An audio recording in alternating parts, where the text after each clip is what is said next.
गरीब बेटी का महलों का ससुराल।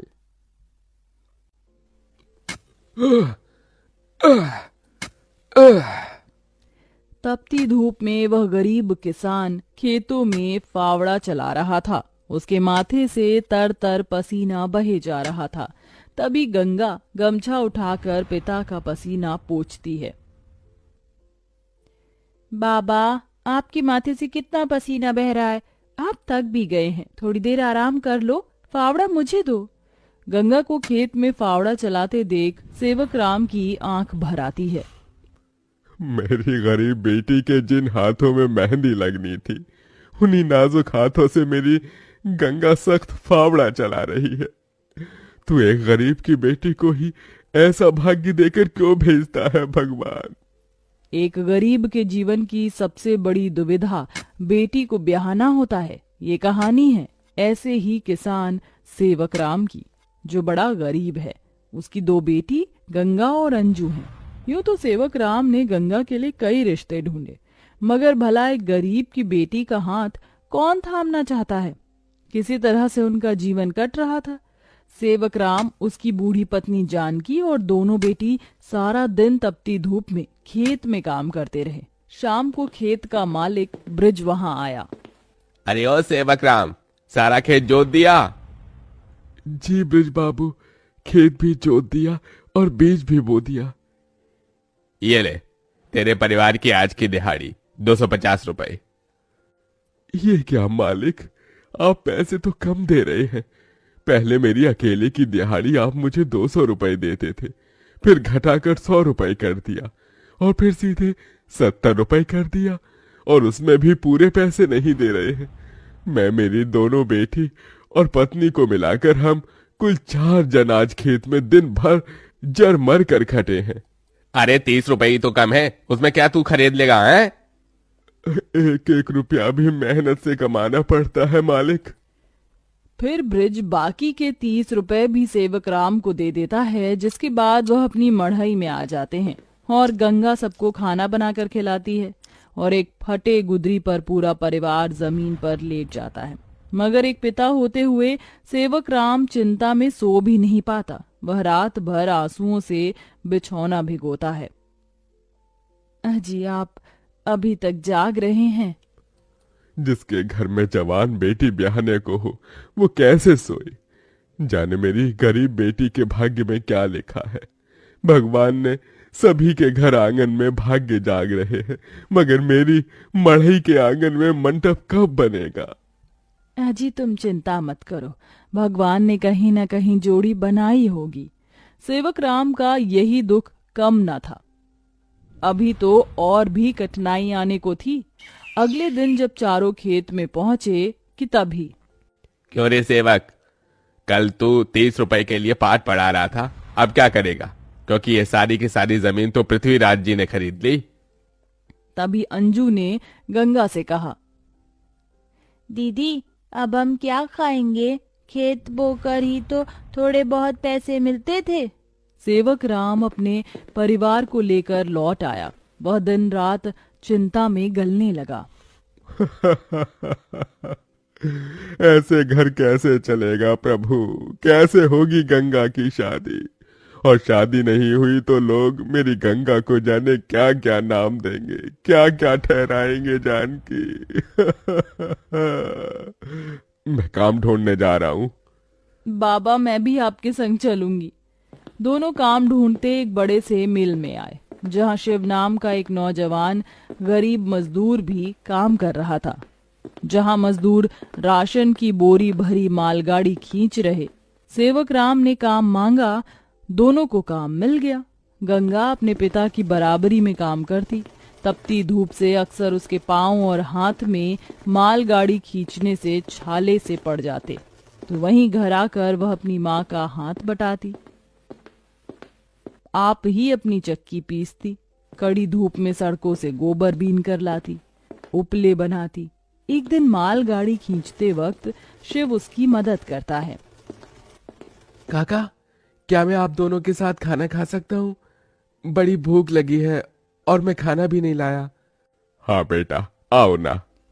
ये कहते हुए गरीब गंगा अपने प्याज और रोटी में से उसे भी देती है और हिचक से भरकर कहती है, माफ कीजिएगा, आपको खिलाने के लिए हमारे पास कोई पूरी पकवान तो नहीं है, जो है यही खा लीजिए। शिव वह रूखा सूखा भी हंसकर खाने लगा। अब अक्सर शिव उनकी मदद कर देता। उसकी अच्छाई गंगा के मन को भाने लगी और एक दिन शिव ने कहा, काका, अगर आप मुझे इस काबिल समझे तो मैं आपकी बेटी का हाथ थामना चाहता हूँ। बेटा, मेरी गरीब बेटी को तुम जैसा मेहनती जीवन साथी मिलेगा। मुझे तुम पसंद हो बेटा। गरीब सेवक राम की दिली इच्छा तो थी कि गंगा को बड़ा और अच्छा घर द्वार मिले, मगर उसके मन में शिव को लेकर भी एक संतोष था। मगर सेवक राम ने जो कभी सोचा भी नहीं था, अगले दिन वो हुआ। कई बड़ी गाड़ियां लाइन से उसके चौखट पर आईं और शगुन से भरी थालियों के साथ शिव अपने परिवार के संग उनके घर आया। उनके महंगे कपड़े लत्ते देख एकदम महलों में रहने वालों से थे। शिव के संग उसके माता पिता पृथ्वीराज, वसुंधरा और बहन योगिता थी। अंजू ने उन्हें देख तपाक से बोला, अरे बाप रे, ये तो राजा महाराजा से लगते हैं। अजी, आपने तो कहा था शिव गरीब घर का लड़का है। शिव बेटा, ये सब क्या है? यही मेरी सच्चाई है काका। माफ कीजिएगा, मैं मजदूर या गरीब नहीं था, बल्कि महलों का बेटा हूँ।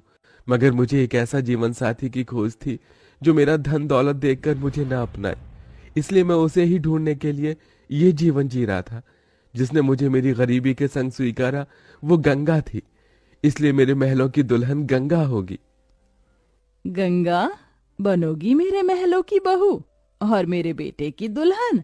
अपनी गरीब बेटी के लिए महलों से आया रिश्ता देखकर सेवक राम बड़ा रोया। भगवान, तूने मेरी फटी झोली में इतनी खुशियां डाल दी। मेरी बेटी महलों की दुल्हन बनेगी।